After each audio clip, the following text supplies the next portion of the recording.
খাদ্যরসিক বাঙালির কাছে যেমন মাছ ভাতে কোনো অরুচি আসে না, তেমনি দীপুদা অর্থাৎ দীঘা, পুরী ও দার্জিলিং ভ্রমণের ক্ষেত্রেও ভ্রমণ পিপাসু বাঙালিদের অরুচি আসে না। তাই আমার মতন আপনারা অনেকেই আছেন যাদের জীবনের প্রথম ভ্রমণ স্থান হিসেবে এই তিনটি জায়গার একটি অবশ্যই ছিল। তাই বলা যায় এই তিনটি জায়গার সঙ্গে ভ্রমণ পিপাসু বাঙালির নারীর টান সুগভীর।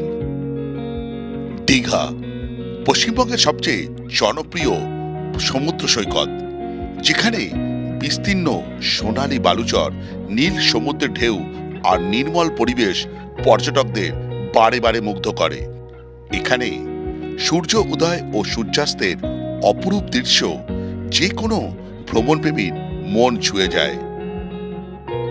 তাই দীঘা শুধু ভ্রমণের স্থান নয়, এটি বাঙালির আবেগ ও ভালোবাসার প্রতিচ্ছবি। এরই মধ্যে দীঘার অন্যতম নতুন আকর্ষণ হয়ে উঠেছে জগন্নাথ মন্দির। পুরীর জগন্নাথ মন্দিরের আদলে গঠিত হয়েছে নতুন এই দীঘার জগন্নাথ মন্দির। আশা করা যায় প্রতিদিন এখানে দর্শনার্থীদের ভিড় বাড়বে, যা ধর্মীয় এবং পর্যটন উভয় ক্ষেত্রেই দীঘাকে আরো সমৃদ্ধ করবে।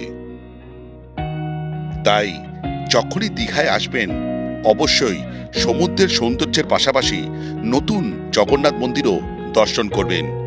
প্রকৃতি ও আধ্যাত্মিকতার এক অপূর্ব মেলবন্ধন আপনাকে অনন্য অনুভূতি দেবে। আজ মার্চ মাসের 24 তারিখ 2025, এখন বাজে রাত্রি 10:30। এই মুহূর্তে কলকাতার টেম্পারেচার 26 ডিগ্রি সেন্টিগ্রেড। আবারও আমি একটা জার্নি করতে এসপ্ল্যানেড বাস ডিপোতে। এই কিছুদিন আগে হিমেল বাতাস গায়ে মেখে এলাম, বরফ নিয়ে হুড়োহুড়ি করলাম, আবার আমি নোনা বাতাস গায়ে মাখাতে আরেকটা জার্নি। আর এবার জার্নি হচ্ছে আপামর বাঙালির অন্যতম প্রিয় ডেস্টিনেশনে। যেহেতু আমি বাঙালি, বছরে একটা করে ট্রিপ তো দরকারি দীঘার জন্য। Welcome to Digha blog. রাত্রি যেহেতু 10:30 বেজে গেছে, একদম অচেনা দৃশ্য এই এসপ্ল্যানেড বেসরকারি বাস ডিপোতে। দেখুন, গুটি কয়েক বাস দাঁড়িয়ে আছে, সব ফাঁকা, সব তার গন্তব্যের জন্য বেরিয়ে গেছে, কিছু হয়তো পৌঁছেও গেছে।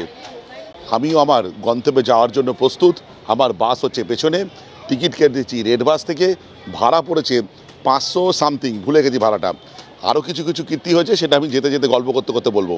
কিছুদিন আগে আমি এক্সপ্রেস লাইনে জার্নি করেছিলাম শিলিগুড়ি থেকে, তার জার্নি ছিল টপ ক্লাস।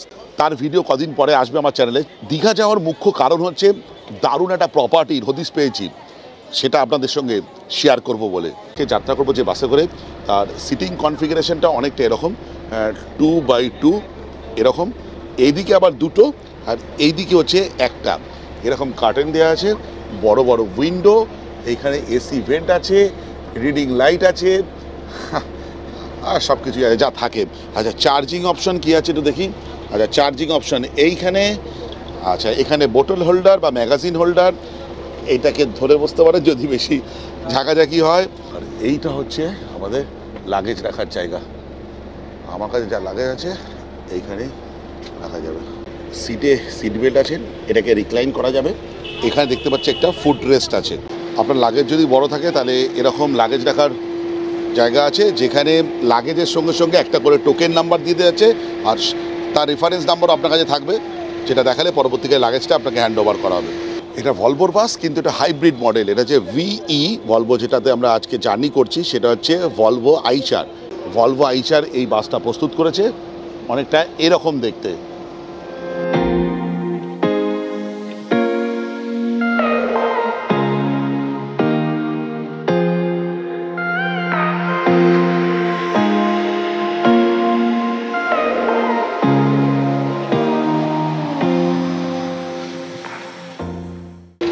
এখন বাজে প্রায় 11:20। আমাদের বাস ছাড়ার কথা হচ্ছে 11:30 নাগাদ।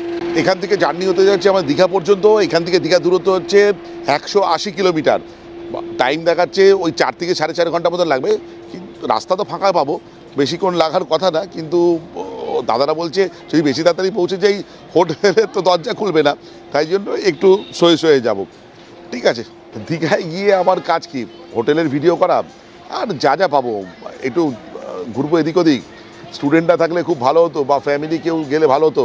সবে স্বীকৃতি আর বুম বুম আমার সঙ্গে দার্জিলিং থেকে এলো, তার আগে সাউথ ইন্ডিয়া ট্যুর, স্টুডেন্টদের সামনে পরীক্ষা, কেউ আর অ্যাভেলেবেল নেই। ফলে অকথাই আমি অনেকজনের সঙ্গে দেখা হলো, বলে এবার স্টুডেন্টরা নেই। আমি বললাম না, এবার আমি একাই যাচ্ছি। যেটা বলার সেটা হচ্ছে, এই বাস স্টপটা হচ্ছে একদম পিয়ারলেস যে হোটেল আছে তার ঠিক বিপরীত দিকে। এখানে খাওয়া দাওয়ার দোকান তো আছে, রাত্রিবেলা অনেকটা বন্ধ হয়ে গেছে। এখানে খাওয়া দাওয়ার দোকান এইরকম আছে, ড্রাই ফুড এখানে অনেক কিছু পেয়ে যাবেন। চায়ের দোকান, দাদারা চাওয়ালা বসে আছে, ওইদিকে কিছু ড্রাই খাবার মানে কেক, বিস্কুট ইত্যাদি পেয়ে যাবেন। ঘড়িতে 11:30। অবশেষে আমাদের বাস যাত্রা করতে চলেছে 180 কিলোমিটার দূরে দীঘার উদ্দেশ্যে। দেখা যাক, দুগ্গা দুগ্গা পরে আজকে জার্নি শুরু করা যাক। বাস চালু হওয়ার সাথে সাথে আমাদের প্রোভাইড করা হলো 500 ml একটি জলের বোতল। দ্বিতীয় হুগলি সেতু পেরোনোর পর চোখে পড়ল আইকনিক নবান্ন। এই যাত্রাপথে আমাদের একমাত্র হল্ট হচ্ছে কোলাঘাটে। এটা এসপ্ল্যানেড বাস ডিপো থেকে প্রায় 64 কিলোমিটার দূরে অবস্থিত। সময় লাগবে ওই 1.5 ঘন্টা মতন। বাস চলতে থাক আর ছেড়ে আসা গল্পটা আপনাদের সঙ্গে করে নেওয়া যাক। সেটা হলো, আমি রেড বাস থেকে শ্যামলী পরিবারের রাতের বাসের টিকিট কেটেছিলাম। সেই বাস ছিল 11:15টার সময়, তার ভাড়া পড়েছিল 280 টাকা। কিন্তু কিছুক্ষণ পর শ্যামলী পরিবহন থেকে ফোন করে বলা হয় সেই বাস ক্যান্সেল হয়েছে। অতঃপর সেটা রিফান্ড হয়ে যায়। কিন্তু আমাকে তো দীঘা যেতেই হবে। বিলম্ব না করে আমি 11:30টার বাসের টিকিট কাটি। তার ভাড়া পড়ে প্রায় 500 টাকার উপরে। এটা বলার কারণ, দিনের দিন যখন টিকিট কাটবেন তখন সিট চুজ করার সময় দেখে নেবেন কতগুলি সিট ভ্যাকেন্ট আছে। যদি ভ্যাকেন্টের সংখ্যা অনেক হয় তাহলে সেক্ষেত্রে সেই বাস জার্নিকে অ্যাভয়েড করুন। এই দেখুন, কথা বলতে বলতে আমাদের প্রথম হল্ট চলে এলো। ঘড়িতে বাজে 1:01। আমরা এখন পৌঁছেছি কোলাঘাটের ঠিক একটু আগে, বা কোলাঘাটই বলতে পারেন, new Ghosh hotels and restaurant. এখানে আমার খাওয়ার অভিজ্ঞতা রয়েছে আগে, খুব একটা খারাপ না। এরা আমিও খাবো, কিছু অর্ডার করেছি, সেটা আপনাদের সঙ্গে শো করবো। তার আগে বলে রাখি কেন খাচ্ছি। সাধারণত আমি রাত্রিবেলা খুব একটা বাইরে খাই না, কিন্তু আজকে সন্ধ্যেবেলা আমি একটু টিফিন করেছিলাম, তারপর আর কিছু খাওয়া হয়নি, বেরিয়ে পড়েছি, তাই জন্য একটু খাচ্ছি। এই অর্ডার করা হয়েছে চিকেন কষা আর হচ্ছে তন্দুরি রুটি। দেখা যাক কেমন লাগে খেতে। নরম নরম নরম তন্দুরি রুটি, একদম নরম। বলো 2 পিস চিকেন কষা আছে, একটু খেয়ে দেখি।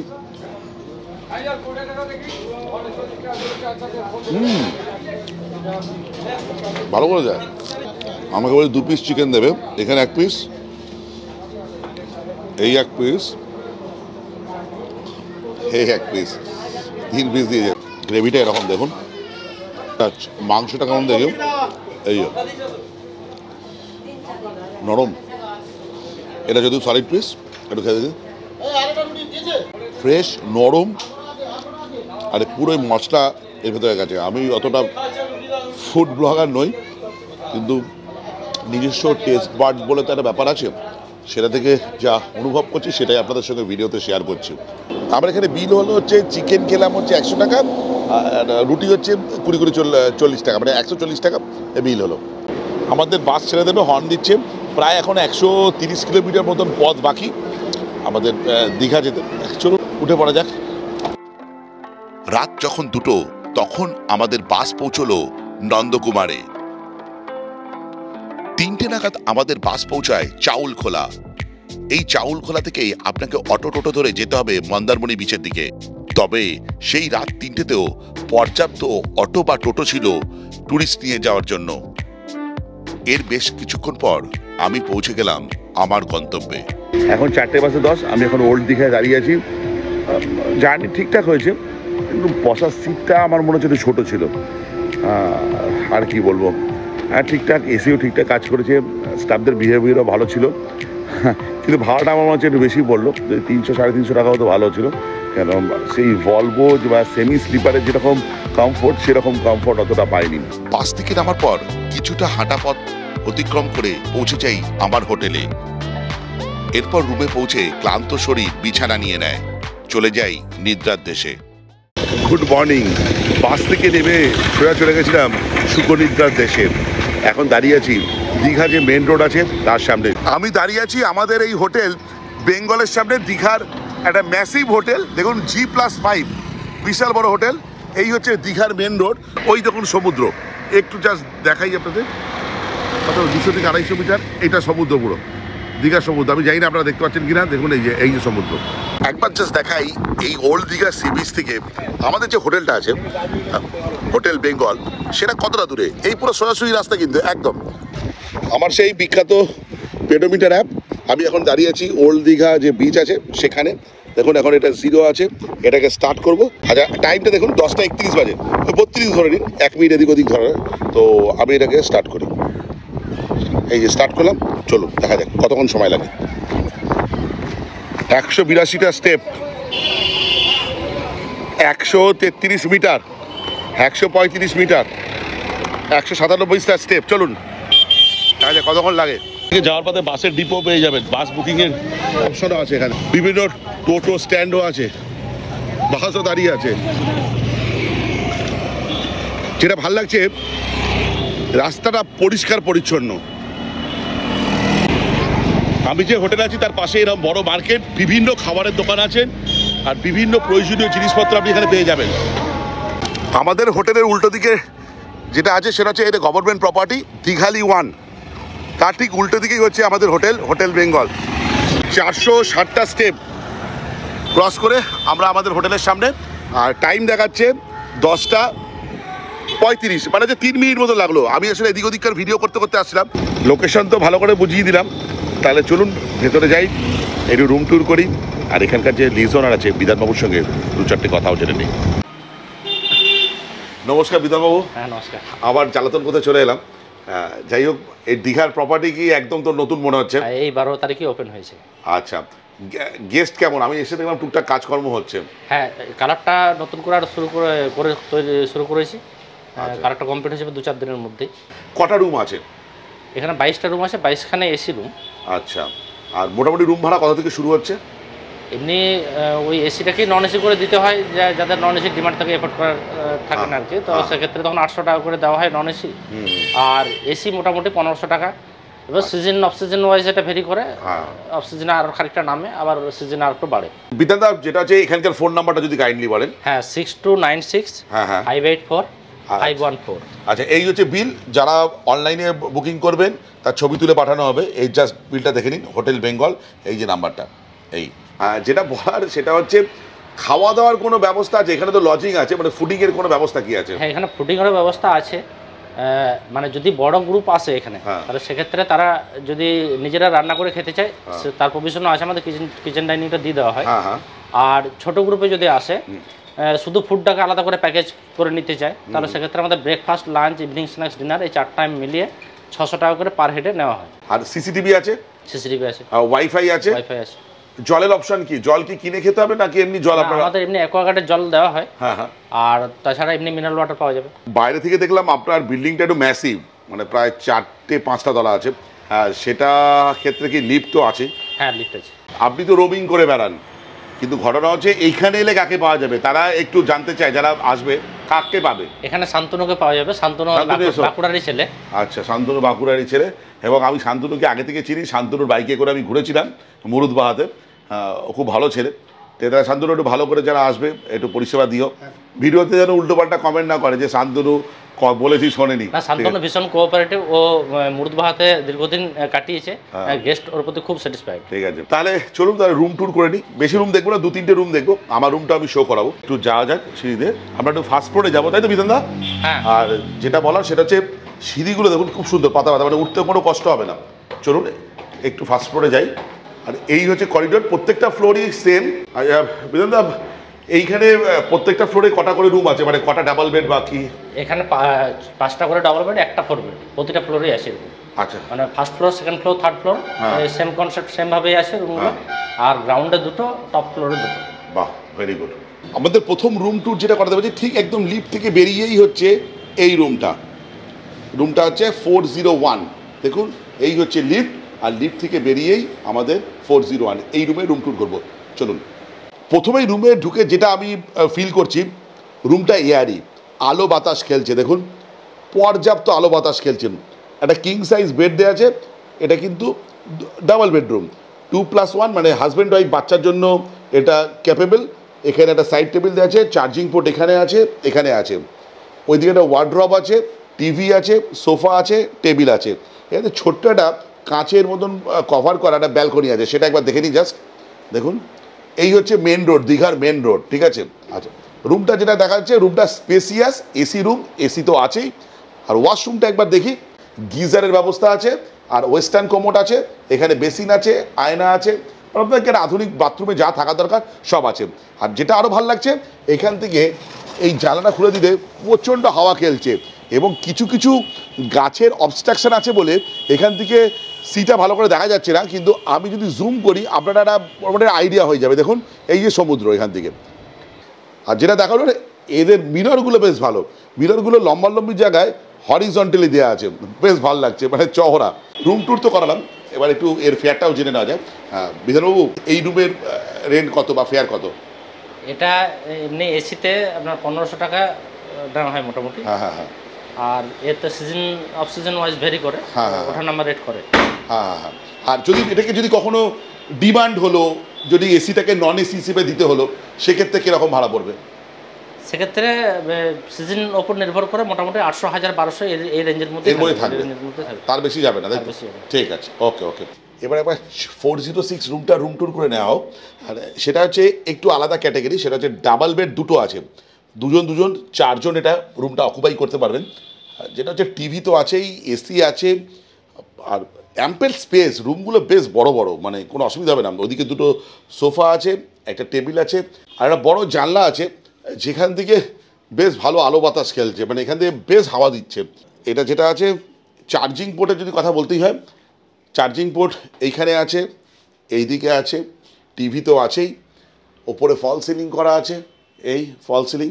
4 বেডের যে ওয়াশরুমটা আছে সেটা একবার দেখাই, সেটা হচ্ছে গিজার আছে, আর এই হচ্ছে ওয়েস্টার্ন কোমোড, আর এখানে আছে হচ্ছে একটা বেসিন।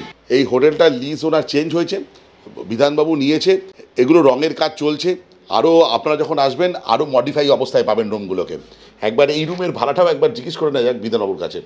আগে তো একটা ডাবল বেড দেখালেন, এটা হচ্ছে 4 বেড, তো সেক্ষেত্রে এটার ফেয়ার কী আছে এসি হিসেবে? 4 বেড এসি 2500 টাকা। 2500 টাকা। আর যদি এটাকে কোনো কমে নন এসি হিসেবে দেওয়া যায়, এটা 1600 পর্যন্ত দিয়ে থাকি আমরা। 1600 পর্যন্ত, ঠিক আছে। এবার দেখাই আমি যে রুমটাতে রয়েছি 403, এই রুমটার একবার রুম ট্যুর করে দেখাই। এই যে হচ্ছে আমার রুম, আমার আমি তো এলোমেলো হয়েছিলাম, তবু একটু শান্তনু এখানে একটু ঠিকঠাক করে দিয়েছে। এই হচ্ছে বেড, ডাবল বেড, কিন্তু রুমটা বেশ স্পেসিয়াস, বেশ স্পেসিয়াস। দুটো সোফা আছে, ওখানে টেবিল আছে, টিভি আছে যেটা আমি দেখি না, আর এই ফল সিলিং করা আছে, এইদিকে আছে মিরর, চার্জিং পোর্ট আমার খুব দরকার হয়, ওইদিকে দুটো আছে, এইদিকে দুটো আছে, এখানে ওয়ার্ড্রপ আছে, এই আর কি। ফ্যান্টাস্টিক, আর বেশ ভালো, মানে পরিষ্কার পরিচ্ছন্ন রুমটা, ব্যাকগ্রাউন্ডটা দারুণ পেস্তা কালার। আর এই রুমটা ভালো লাগার আরেকটা কারণ হচ্ছে এই জানলাগুলো, বেশ হাওয়া বাতাস খেলছে, আলো আসছে, আমি জানালা বন্ধ করে দিয়েছি, খুব ভালো। আর এসি রুম, এসি তো আছেই। আর এই রুমগুলোর ভাড়া হচ্ছে ওই 1500 টাকা এসি হিসেবে, আর নন এসি হিসেবে 800 টাকা। আমি যে রুমটাতে আছি তার ওয়াশরুম হচ্ছে এরকম, এই হচ্ছে গিজার, আর ওয়েস্টার্ন কোমোড, বেসিন, আর এই হচ্ছে পুরোপুরি সেট আপ। দীঘাতে যে হোটেলে আছি, হোটেল বেঙ্গলের জম্পেস লাঞ্চ, কি লাঞ্চে দিয়েছে একবার দেখাই। ভাত, পাঁপড় ভাজা, আচ্ছা পেঁয়াজ আর শশা, বেগুন ভাজা, এদিক দিয়ে শুরু করি। দিয়েছে হচ্ছে আলু আর পটলের তরকারি, আচ্ছা চাটনি, পমফ্রেট মাছ, মনে হচ্ছে সর্ষে বাটা দিয়ে, আচ্ছা আলু ঝিঙে পোস্ত, আর হচ্ছে ডাল, যতদূর মনে হচ্ছে মুসুরির ডাল। খাওয়ায় এত মগ্ন ছিলাম আমি জাস্ট ভিডিও করতেই ভুলে গেছি। ডাল খেয়েছি, আর এই যে পোস্ত ছিল, পোস্ত খাওয়া গেছে, একটুখানি রয়েছে ঝিঙে আলু পোস্ত। আমার তো ঝিঙে আলু পোস্ত, ডালটা মোটামুটি লেগেছে, কিন্তু ঝিঙে আলু পোস্তটা বেশ ভালো লেগেছে। ডালটা মনে হচ্ছে একটু মিষ্টি দিয়ে ফেলেছে হালকা, মুসুরির ডাল, কিন্তু খেতে ভালোই হয়েছে। পমফ্রেট মাছ নিই, এটা দেখাতে ভুলবো না, মাছটা এরকম দিয়েছে। আমার সাথে বিধানদাও কাছে, বিধানদা এখানে যারা প্যাকেজে আসবে, ফুড প্যাকেজে, এই যা মাছ দিয়েছেন তারা কি এরকমই মাছ পাবে তো? একদম, মাছটা বেশ বড়, প্রায় 150 গ্রাম ওজনের মাছ। পমফ্রেটটা বেশ ভারী, দারুণ। আর যেটা করেছে সর্ষে বাটার গ্রেভি করেছে এরকম, এই দীঘা এসে আমি যতবার পমফ্রেট মাছ খেয়েছি কোনো আমার হতাশ হয়নি। যদিও আমি সেবার মানে বর্ষাকালে এসেছিলাম, এই সময় পমফ্রেটের সিজন নয়। তবু খেয়ে দিই গ্রেভিটা, গ্রেভিটা দারুণ হয়ে যায়। মাছটা খাই, একটু মাছটা খেয়ে দেখি, দারুণ দারুণ পমফ্রেটটা।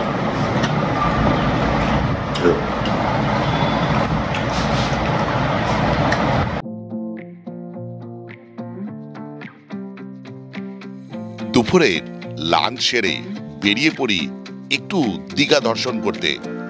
তার জন্য একটা স্কুটি রেন্ট নেই, তার নাম্বার আমি ডেসক্রিপশনে দিয়ে দেবো। সেই স্কুটি নিয়ে প্রথমে চলে যাই উদয়পুর, কিন্তু সেখানে বেশিক্ষণ সময় না কাটিয়ে আমি সোজা চলে যাই তালসারিতে।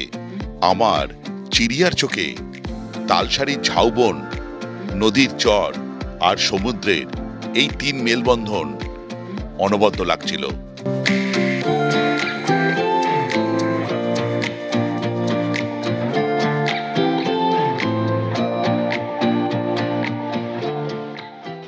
ঘড়িতে বাজে এখন প্রায় 5:45।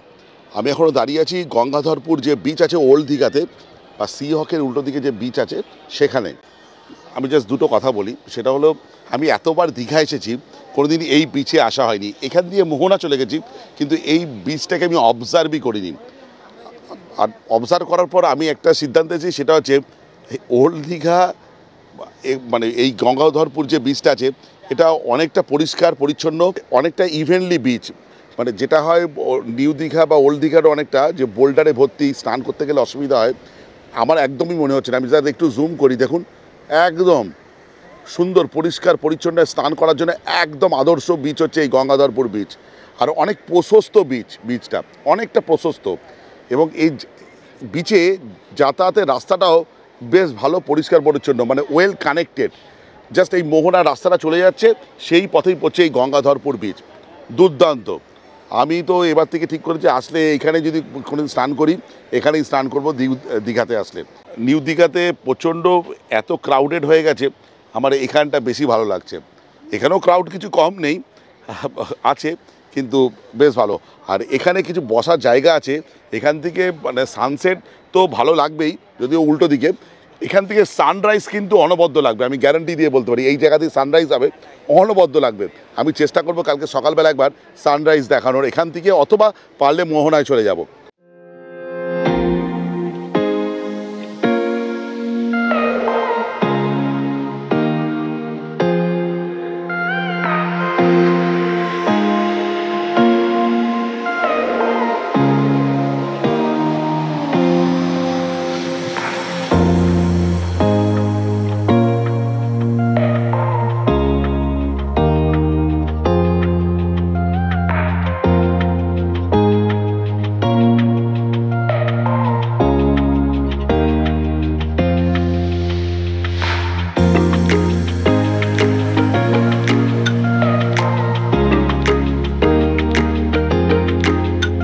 আপনি দীঘার যেখানেই থাকুন না কেন, ওল্ড দীঘার শান্ত আকর্ষণ থেকে নিজেকে দূরে রাখতে পারবেন না।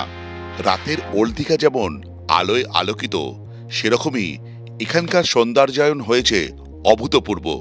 একটা জিনিস দেখে আমার খুব ভালো লেগেছিল, এত লোকের সমাবেশ তবুও সবার বসার জায়গার কিন্তু কোনো অভাব ছিল না। এখানে আপনি যেমন পেয়ে যাবেন চিরাচরিত দীঘার মাছ ভাজা, সেরকমই পেয়ে যাবেন বিভিন্ন ব্র্যান্ডেড খাবার দাবারের দোকান। কিন্তু আমি সেদিন খেয়েছিলাম ওল্ড দীঘার অন্যতম সেরা ফুচকা। সেদিন আমি খেয়েছিলাম চিকেন চিজ ফুচকা এবং পনির চিজ ফুচকা, যার স্বাদ ছিল এক কথায় টপ ক্লাস। ঘড়িতে বাজে 11টা। আমরা অনেকক্ষণ ধরে ওল্ড দীঘার পজিটিভ ভাইব নিচ্ছিলাম, সেখানকার কিছু খাবার দাবার ট্রাই করছিলাম। স্পেশালি ফুচকাটা তো দারুণ ছিল। চলে এসেছি হোটেলে, ডিনার করব। কি আছে একবার জাস্ট শেয়ার করি আপনাদের সঙ্গে। ডিনারে আছে হচ্ছে রুটি, স্যালাড, আলু ভাজা, মিক্সড ভেজ আর চিকেন কষা। পরের দিন ভোর ভোর রওনা দিলাম মোহনার উদ্দেশ্যে। সেদিন মোহনায় যা চাক্ষুষ করলাম সেটাই আপনাদের সঙ্গে শেয়ার করলাম, জাস্ট একবার দেখে নিন।